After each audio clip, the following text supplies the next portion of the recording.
Hoy quiero hablarles del lugar secreto,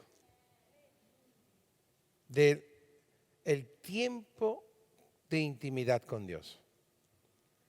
Es muy importante que todos pongamos nuestra atención en lo que Dios quiere hablar hoy, porque Dios quiere hablar a tu vida. Dios quiere hablar a tu vida. Dios quiere que tú sepas que Él te está esperando en el lugar secreto. Amén. Muchas personas vienen a la iglesia, vienen el domingo o vienen el viernes y bueno, el resto de la semana trabajan, tienen sus cosas, etcétera, etcétera. Cuando pueden o tienen tiempo, pues pasan 5 o 10 minutos con el Señor porque saben que deberían de estar con Él.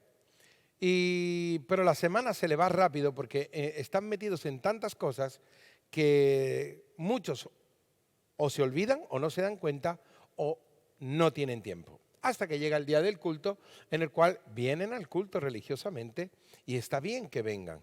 Y está bien que le pidan al Señor y que vengan aquí, que se postren, pero es muy importante nuestra relación con Dios fuera parte del día del culto. Amén. Y de eso yo les quiero hablar. Fijaos, Pedro, el apóstol Pedro, después de ver a Jesús en la sinagoga, él,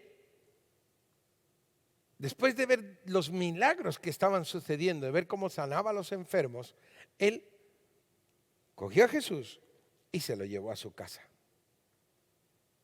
¿Sabéis dónde Jesús tenía su casa? La casa del Señor, la casa de Jesús. Unos pensarán que estaba en Belén, porque fue donde nació, en Belén de Judea. Pero no estaba en Belén. Otros podrán pensar que a lo mejor estaba en Nazaret, porque era llamado Jesús Nazareno. Bueno, pues pastor, su casa estaba en Nazaret. No, la casa de Jesús no estaba en Nazaret. Otros podrán decir, ya sé, estaba en Jerusalén, porque la Jerusalén era la capital del reino. Era donde estaba todo el elenco religioso. Era donde el Señor predicaba en las sinagogas. Pero la casa de Jesús no estaba en Jerusalén, su casa estaba en Capernaum. Dice la palabra de Dios en Marcos capítulo 2, verso 1, dice, entró Jesús otra vez en Capernaum después de algunos días y se oyó que estaba en casa. Di conmigo, el Señor estaba en casa. Si tú vas a Israel y vas a Capernaum, ves a la entrada de Capernaum, pone Capernaum, la ciudad de Jesús.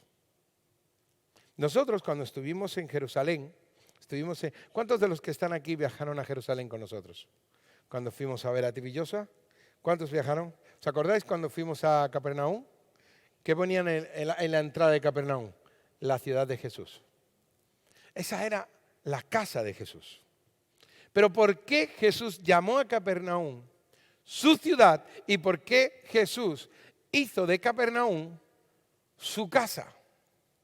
¿Qué fue lo que cautivó a Jesús para hacer de Capernaum su casa? El hambre y la sed que tenían en Capernaum por él. El hambre y la sed que había de él en Galilea. ¿Dónde iba a ir? ¿A Jerusalén? ¿Donde tuvo que salir huyendo porque casi lo apedrean? ¿Dónde iba a ir? ¿A Nazaret? ¿Que no creían en él, que lo menospreciaban? No, él fue a Galilea. Allí la gente se le botaba a los pies porque querían tocarlo. Porque querían más de él. Y fue el hambre y la sed, fue lo que cautivó, lo que hizo que Jesús llamara de Capernaum su ciudad y que hiciera de la casa de Pedro su casa. Nosotros estuvimos allí y vimos la casa de Pedro, vimos la sinagoga, de la cual habla, de la cual él estaba haciendo milagros y Pedro lo vio y dijo, ¿cómo? A mi casa. Y se lo llevó a su casa. Dice en Lucas capítulo 4, verso 38, dice, entonces Jesús se levantó y salió de la sinagoga y entró en casa de Simón. Este es Pedro, pero todavía no era Pedro porque Jesús no le había cambiado el nombre. Era Simón. Entonces le dice, y entró en casa de Simón. La suegra de Simón tenía una gran fiebre y le rogaron por ella. E inclinándose hacia ella, reprendió a la fiebre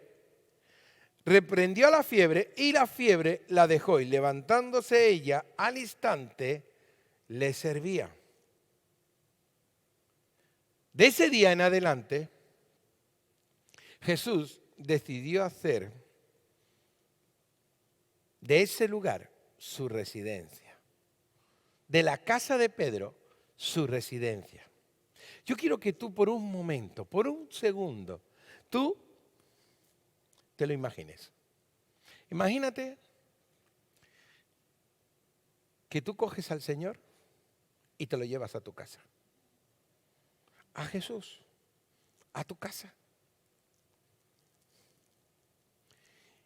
Y le dices, duerme aquí. Yo le doy mi cuarto. Rápido. Es que ni me lo pienso. Señor, mi cama, tu cama. Ahí está. Y yo ni duermo. Yo creo que estoy así. Me siento, pongo una silla al lado y veo dormir al Señor. Y digo, está en mi casa el creador del universo. Quien lo ha hecho todo está durmiendo en mi cama. Yo me pongo a escuchar la respiración. Yo alucinaría, yo soy Pedro, yo ya no duermo, yo estoy allí, así. O sea, quedaría alucinado que el Hijo de Dios esté durmiendo. Tú sabes lo que es, qué honor que el Hijo de Dios llame de tu casa su casa. Que Él cuando llegue a casa de Ana Bertoni, a casa de Marcela, a casa de Tony, a cualquier casa de cualquiera de los que están aquí, diga, estoy en mi casa. Que llegue y diga, Jesús llegó a casa. ¡Wow! ¿Qué tiene que ser eso? Es lo que lo cautivó a él fue ese hambre y esa sed. Porque tú date cuenta de algo. Pedro era alguien que era muy bruto. Era un pescador, era una persona del vulgo, persona corriente, normal. No es que Jesús se fue a casa de Nicodemo, que era un fariseo, que era una persona de letras, una persona que conocía la ley, una persona... No, se fue con alguien que era alguien normal y corriente. ¿Qué lo cautiva a él? ¿Qué fue lo que lo cautivó? El hambre y la sed. El hambre y la sed de Simón Pedro hizo que Jesús llamara a su casa, su casa. Tú sabes lo que tiene que ser que el Espíritu de Dios, el Espíritu Santo, por tu hambre y tu sed, diga, estoy en casa. Que llegue a tu casa y diga, estoy en mi casa. Wow. Eso es lo que el Señor quiere. Eso fue lo que Pedro hizo. Pedro hizo un lugar, un aposento para el Señor. Dentro de su casa hizo una habitación para Jesús. Un lugar para que Jesús reposara. Y eso trajo bendición a su casa, sanó a su suegra, trajo bendición a su familia y bendición para él, que llegó a ser uno de los apóstoles más importantes del Evangelio. Pedro. Oh, si tú pudieras hablar con Pedro, Pedro te contaría y te diría, ¡wow! La verdad que es que no es que fuera a lo mejor el más inteligente o el más listo o el más tal, pero realmente amaba al Señor. Lo amaba.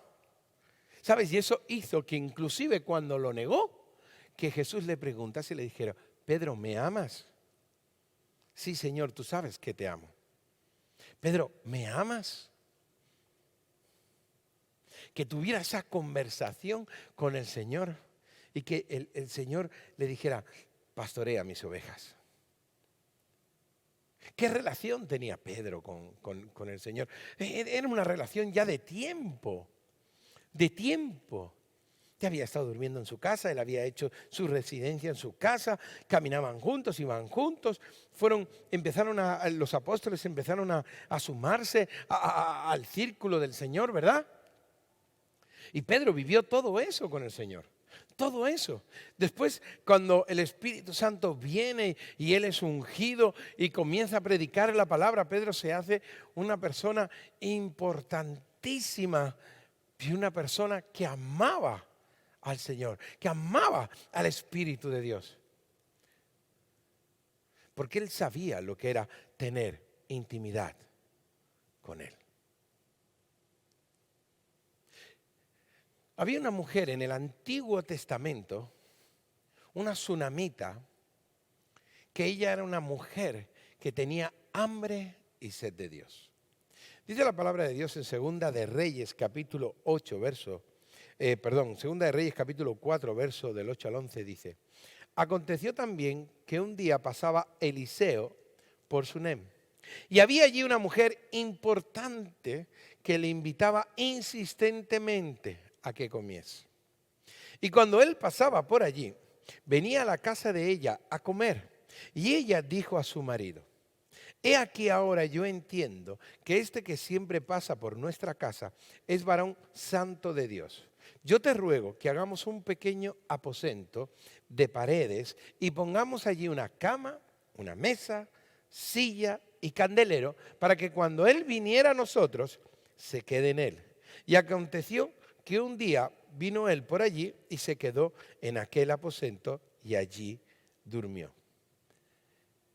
Fíjate una cosa.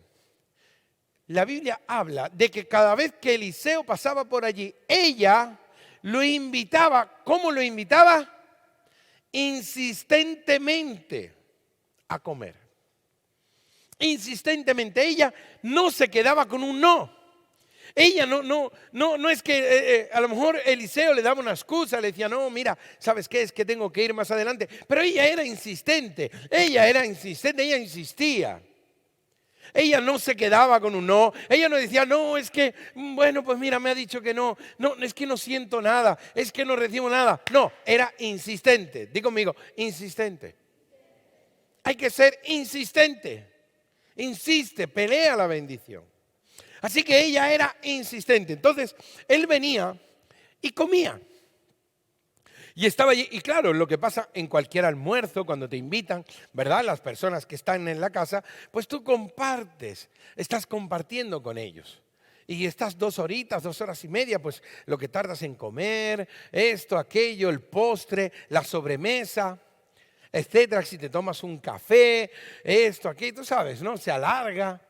Pues tendrían pues como un culto de 2 horas y media o 3 horas que estarían allí escuchando al profeta Eliseo de las cosas que Dios hacía, de las cosas que Dios le hablaba al profeta, de cómo, pero ella no le era suficiente. No le era suficiente. Decía, no me puedo quedar solo con el culto. No me puedo quedar solo con lo que recibo en 2 horas y media, en lo que el profeta habla. No, yo necesito más. Yo quiero más. Así que habla con su esposo y le dice, mira, ¿por qué no hacemos una cosa? ¿Por qué no le hacemos al profeta una habitación con paredes, levantamos unas paredes, hacemos una habitación, metemos una cama, una mesa, una silla y un candelero para que cada vez que él pase, pues se quede allí a dormir? Porque ella quería más, ella no quería un culto de un día a la semana, de 2 días, de 3. No. Ella quería algo diario. Ella no se conformaba con ese ratito. Ella quería más. Así que le propone eso. Entonces, ¿qué sucede? Todo esto está en Segunda de Reyes, capítulo 4, del verso 8 en adelante. ¿Qué sucede? Bien, le hacen eso, pasa Eliseo pasa con Giesi, que era su criado, y se quedan en ese lugar. Y Eliseo, al ver que esta tsunamita había estado tan solícita, tan esmerada, se había esmerado tanto por agasajar, por tener bien al profeta, él le dice a su criado, ¿verdad? Le pregunta, dice, ¿qué podemos hacer por esta mujer? ¿Qué podemos hacer por ella? Dice, no sé. Entonces la llaman y le preguntan, ¿qué podemos hacer por ti? Y ella le responde, todo esto está en Segunda de Reyes, le dice, no, yo estoy bien, yo soy una más de mi pueblo, le dice, ¿no? Entonces el profeta le pregunta, dice, ¿qué podemos hacer? Y Giesi se da cuenta y le dice, no tiene hijos. Ella no tiene hijos. No tener hijos en aquellos tiempos era una vergüenza para una mujer. Era una maldición. O sea, que una mujer fuera estéril, que no pudiera tener hijos, era una maldición para ella. Entonces, el profeta le dice, llama a esta mujer, la llama otra vez y le dice, ven, el próximo año, por estas fechas, abrazarás un hijo. ¡Oh! Ella de eso se había olvidado. Ella ni pendiente ya de tener un hijo, para ella eso era algo olvidado, se acabó. Era un sueño que ya no existía para ella, era un sueño muerto. Ella ya no tenía esperanza en poder tener hijos. Pero el profeta le da esa palabra. Y ella, fíjate cómo estaría, que le responde, por favor, no hagas burla de tu sierva. Porque para ella era una vergüenza no poder tener hijos. Y el profeta le da esa palabra. ¿Qué sucede? Que ella al año siguiente tiene ese niño. Tiene ese niño. Y pasa tiempo, porque la palabra de Dios habla de que el niño ya era grandecito, era mayor. Pues a lo mejor tendría, yo calculo que a lo mejor unos 6 o 7 años tendría el niño, porque ya caminaba y ayudaba a su padre. Entonces ya podríamos más o menos 6, 7 años o así, que el niño dice que le dice al padre, ¡ay, mi cabeza! Como que tuvo un dolor fuerte de cabeza, algo le sucedió, y el padre, pues bueno, como buen padre le dice, llevarlo a su madre. Eso dice la Biblia, no es broma, es verdad. El padre, eso es algo que se repite, ¿no? En toda la creación, llévalo a su madre. Tu madre es la que sabe dónde guarda las cosas. Total, que la lleva donde la madre y el niño se le muere en los brazos a la mamá. Se le muere el niño. Entonces, ella hace algo que es toda una revelación. Fijaos, ella coge al niño y lo lleva y lo acuesta en la cama del profeta, en el lugar secreto. Y lo deja allí al niño. Y ella va a buscar al profeta. Y el profeta estaba en el Carmelo. Carmelo tipifica lugar fructífero. El Carmelo es un monte grande. Nosotros estuvimos allí, donde Elías hizo descender fuego del cielo y mató a los seguidores de Baal y de Asera. Y Eliseo estaba en el Carmelo. Y ella dice que sale de su casa y el marido le pregunta, ¿dónde vas? Y ella le dice, paz. Sigue, se va con los criados, no dice nada a nadie y va con el carro, pues normal, iría flechada buscando al profeta, por el problema que tenía. Y cuando está llegando, el profeta, que la ve de lejos, le dice al criado, mira a ver qué es lo que quiere esta tsunamita, vete donde ella. Giesi va donde ella y le pregunta, ¿estás bien? ¿Todo bien? Y ella dice, paz. Al criado de Giesi. no le dice nada, no le dice lo que le sucede hasta que llega al profeta. Y cuando llega el profeta, se echa a sus pies y le dice: ¿no te pedí yo que no te burlaras de mí? ¿No te dije yo? Entonces, él se da cuenta y le dice lo que le sucedía. Entonces, el profeta iba a mandar a Giezi con su báculo.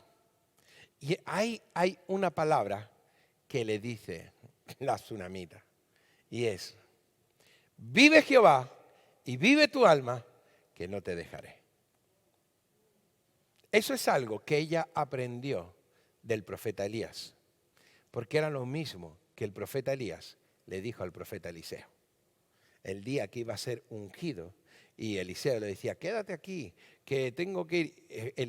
Eliseo le decía: vive Jehová y vive tu alma, que no te dejaré. Le decía el profeta Eliseo a Elías. Se conoce que todo eso ella lo absorbió. Ella todo lo que el profeta decía, todo lo que compartía, ese hambre y esa sed, ella comenzó. Y en un momento en el que ella sintió que necesitaba, ella salió de su boca y le dijo: vive Jehová y vive tu alma, que no te dejaré. Entonces el profeta se levanta y va al lugar secreto. Esto está en 2 de Reyes, capítulo 4, verso 30. Así que él va y ve al niño que está muerto, y él entra en el aposento, entra en el lugar secreto donde el niño estaba.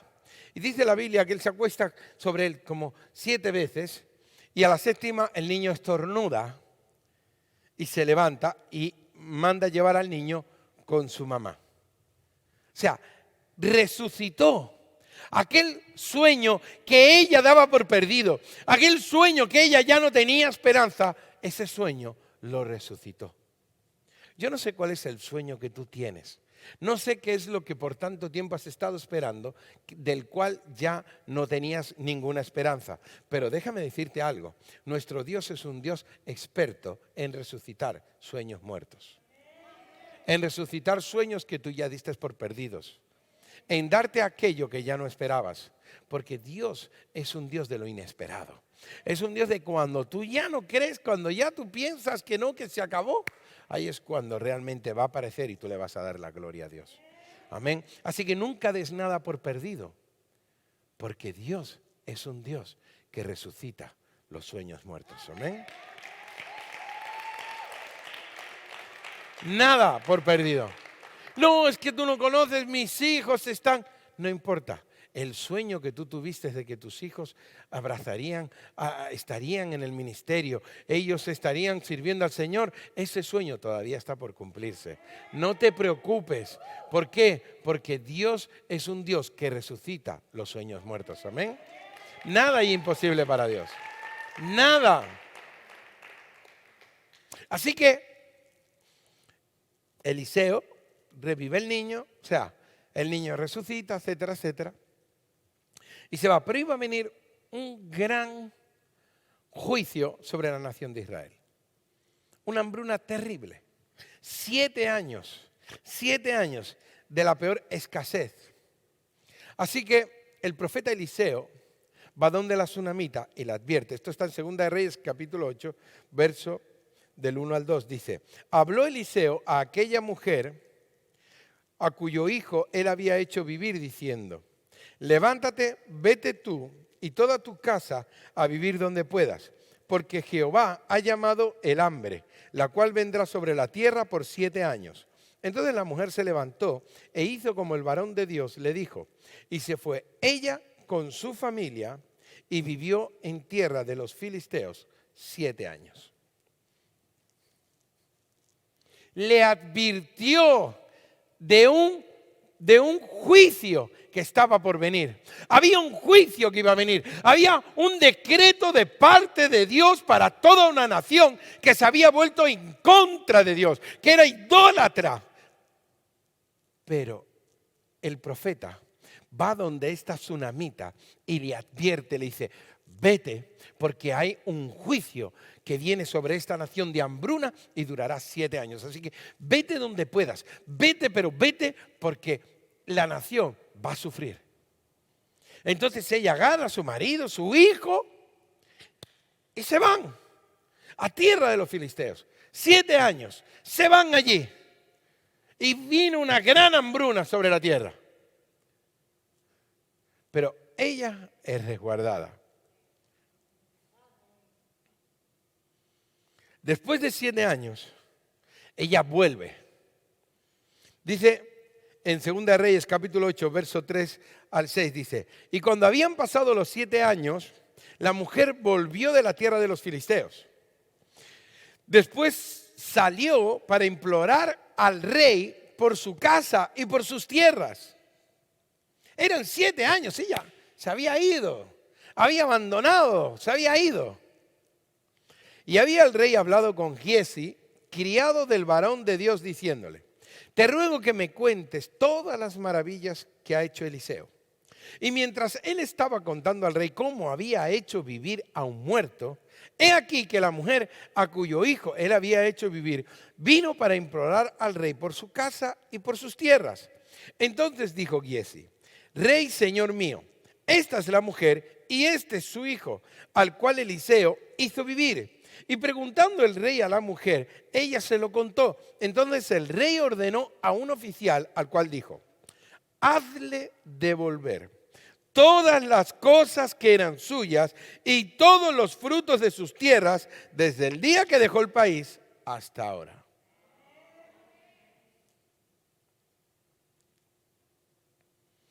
¿Qué hiciste, tsunamita, para recibir toda esta bendición? ¿Qué fue lo que hiciste? ¿Cuál fue la llave para toda esta bendición para tu vida? ¿Cómo es que te vas 7 años, llegas y justo está Giezi hablando con el rey, te ve, te identifica el rey, el favor y la gracia sobre la tsunamita, el favor y la gracia sobre ella, que el rey le dice: manda decirle a una persona que vaya y le dé de 7 años, que ella no estuvo allí, ni recogió la fruta, ni se ocupó del campo, no hizo nada, de nada, porque ella abandonó su casa y se fue. Pues el rey manda a que se le dé todo lo que su tierra produjo los 7 años que ella no estuvo. El tiempo que ella no estuvo, que tuvo que salir, Dios le dio restitución, le restituyó todo aquello que era de ella todo el tiempo que ella no había estado, porque Dios es un Dios de restitución. Pero ¿qué fue lo que hiciste, tsunamita, para tener todo eso? Nada. Un aposento. Un aposento. Un aposento para el hombre de Dios. Un aposento, porque ella tenía hambre y sed y quería más de Dios. Ella no se conformaba, ella quería más, ella levantó un aposento y todo eso trajo una bendición para ella y para toda su familia. Amén.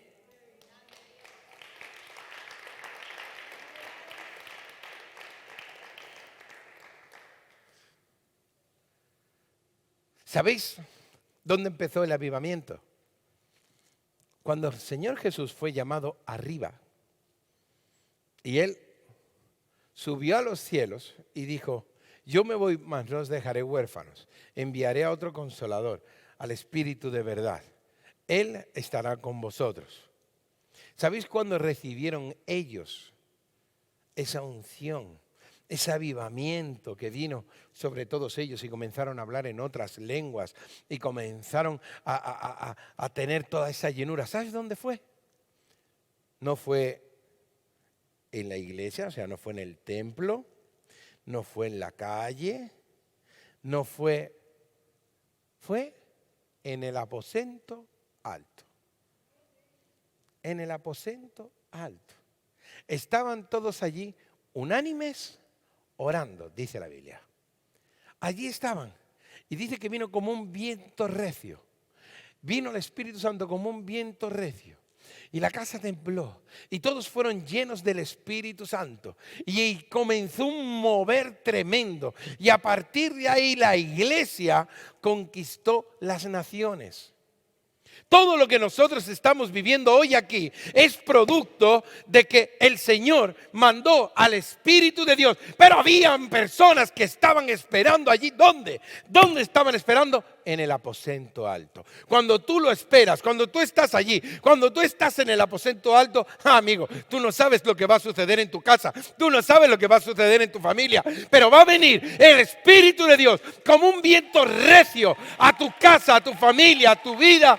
Y Él va a cambiar todo lo que está sucediendo. Amén. Se derramó con poder. Tsunamita, ¿qué hiciste? Un aposento. Un aposento, un lugar. Un sitio para que el hombre de Dios reposase allí. Yo te pregunto, ¿qué vas a hacer, iglesia? Dime, ¿qué vas a hacer? Yo no te digo que ahora cojas y tengas que ir a la ferretería, comprar bloques, cemento, y te pongas a hacer un cuarto. No, pero que tengas un lugar para él.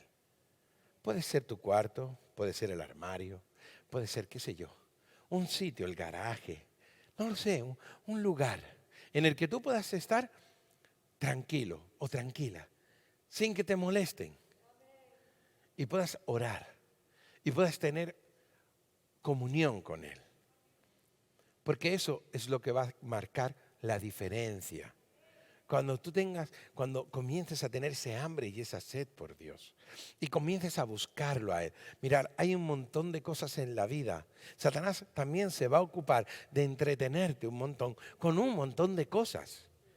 Pero no es culpa de Satanás, es culpa tuya si no tienes tiempo con Él.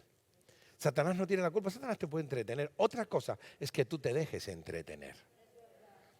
Si tú te dejas entretener, no es culpa del enemigo, es culpa tuya. Porque en la vida de cada uno está nuestra carne, nuestra concupiscencia, lo que nos gustaría. Ay, ahora tengo ganas de ver la tele. Ay, mira qué dicen en las redes. Ay, Instagram, Facebook, Twitter, hasta aquello, ay, YouTube, y estamos thinking. Y cuando nos damos cuenta, a dormir. ¿Qué tiempo has pasado? ¿Cuánto tiempo has estado con Él? ¿Lo has buscado hoy? ¿Hoy tuviste un tiempo de calidad con Dios? No te hablo de que Señor bendices tus alimentos, amén, gloria a Dios. No, te hablo de tiempo de calidad con Dios. Tiempo de apartar todo y estar con Él. De buscarlo a Él. Y me dices, pero ¿sabes lo que me pasa? Es que voy al secreto y no me habla. La tsunamita invitaba insistentemente, di conmigo otra vez, insistentemente a que se quedara. Insistentemente. Tú y yo tenemos que ser personas que lo invitan insistentemente a que se quede. Porque eso va a traer bendición y milagros a tu casa. Cuando el Espíritu de Dios está en una casa, allí suceden cosas increíbles. Transformación, maravillas, milagros, unción. ¿Para qué quieres la unción? ¿Para qué quieres la llenura del Espíritu? Llévatelo de aquí, pero levanta un altar en tu casa. Un altar en tu casa. Ten un lugar en el que tú te presentes delante de Él. Porque entonces vas a ver cosas que ojo no vio, milagros, sueños que ya tenías olvidados se te van a presentar, sueños muertos que dabas que se te fueron de las manos, que se te cayeron, van a levantarse.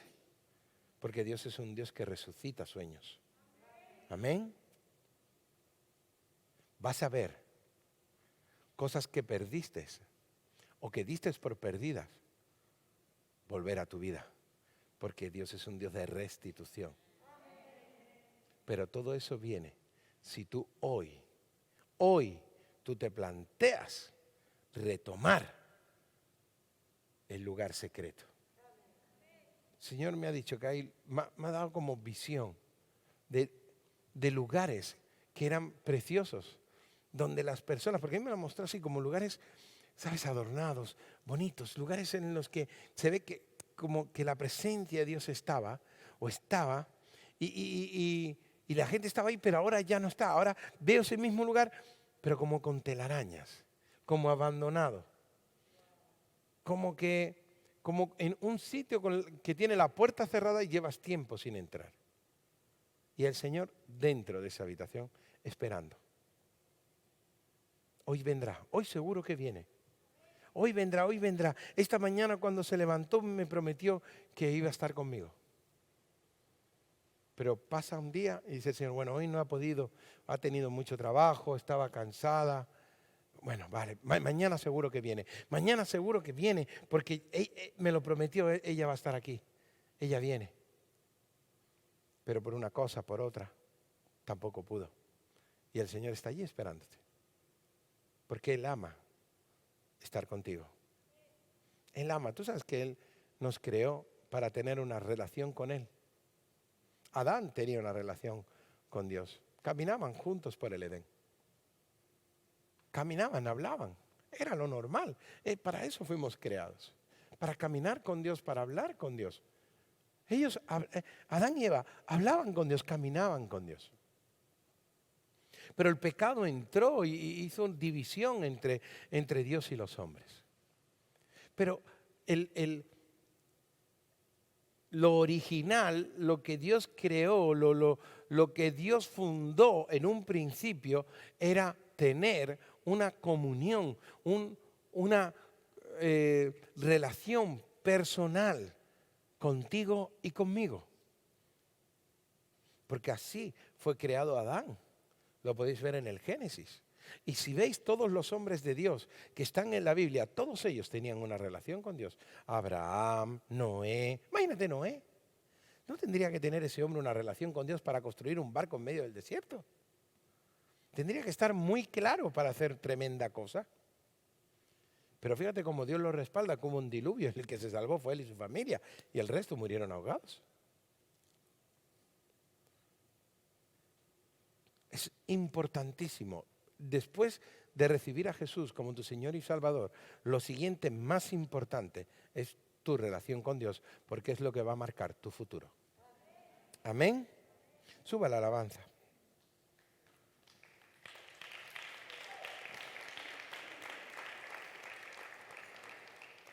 Dice en Mateo capítulo 6, verso 6, mas tú cuando ores, entra en tu aposento y cerrada la puerta, ora a tu Padre que está en secreto, y tu Padre que ve en lo secreto te recompensará en público. ¿Dónde está el Padre? ¿Dónde está el Padre? ¿Dónde te espera? Ora a tu Padre que está en el secreto, y tu Padre que ve en lo secreto te recompensará en público. Hay una recompensa en público para aquel que lo busca en el secreto. Amén.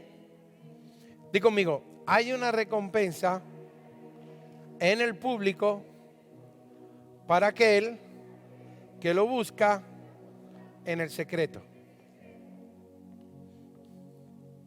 Y esto es en Mateo capítulo 6, verso 6. Este es el Señor Jesús hablando. Y lo que hablamos de las tsunamitas en el Antiguo Testamento. Decirme, ¿hay algún cambio?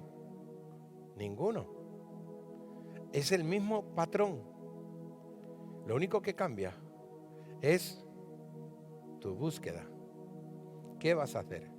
Dios no cambia. Dios es el mismo ayer, hoy y por los siglos. Y Él quiere tener una relación contigo. Porque Él quiere que seas cabeza y no seas cola. Él quiere mostrar su poder a favor tuya. La Biblia dice, los ojos de Dios rodean toda la tierra para mostrar su poder a favor de los que tienen un corazón perfecto para con Él. Él quiere mostrar su poder, pero Él quiere ver quién lo busca.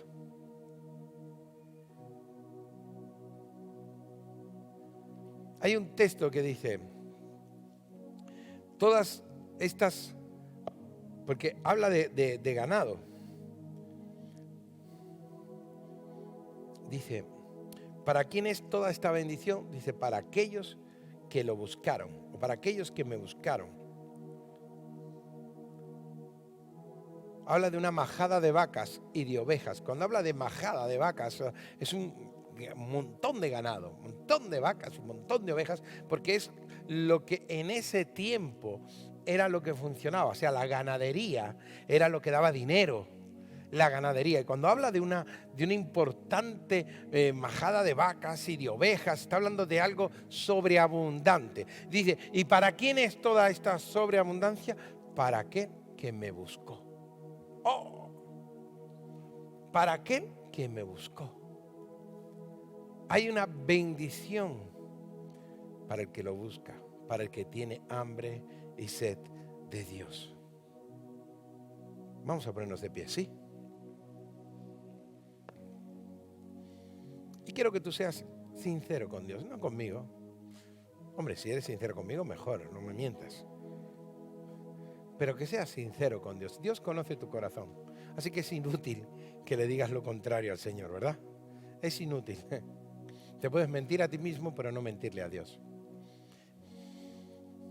Y con el corazón en la mano, tú pienses. Sí. ¿Cuánto tú le buscas? Tú sabes si tú has dejado olvidado ya el lugar secreto. Si ese lugar secreto con telarañas, ese es tu lugar. Sí, en un tiempo lo buscaste, estuviste, pero poco a poco, lo fuiste dejando de tal manera que ya hace mucho tiempo. O que vas esporádicamente. ¿Tú te imaginas que tu mujer o marido, que tu mujer o tu marido esporádicamente fuera donde ti? ¿Cómo te sentirías? Es una pregunta. ¿Cómo te sentirías? ¿Te sentirías cómo? ¿Utilizado? ¿No? Si esporádicamente tu mujer viene donde ti a pedirte lo que sea, pero esporádicamente, cuando necesita viene, cuando necesita o tiene necesidad viene, tú como persona te sientes usado. Oye, ¿qué relación tienes conmigo? Únicamente para cuando me necesitas. Piénsalo. ¿Qué vas a hacer? Cierra tus ojos ahí. Y yo creo que lo primero es pedirle perdón al Señor. Que le pidamos perdón a Él. Señor, perdónanos. Dile, perdóname, Señor. Perdóname. Porque no te busqué solícitamente. No te busqué insistentemente. Tiré la toalla. Abandoné el lugar secreto. Ese lugar secreto con telarañas es el mío. Díselo, es el mío. Pero hoy yo quiero limpiarlo. Hoy yo voy a entrar a ese cuarto, en el mundo espiritual, aunque no sea físico, pero tú lo sabes, y lo voy a limpiar, lo voy a ordenar. Voy a dejar que entre la luz, que ilumine toda la habitación, y voy a tener ese tiempo contigo, Señor, porque tú no eres alguien que yo quiera usar esporádicamente. Yo quiero a alguien con quien tener una relación para siempre.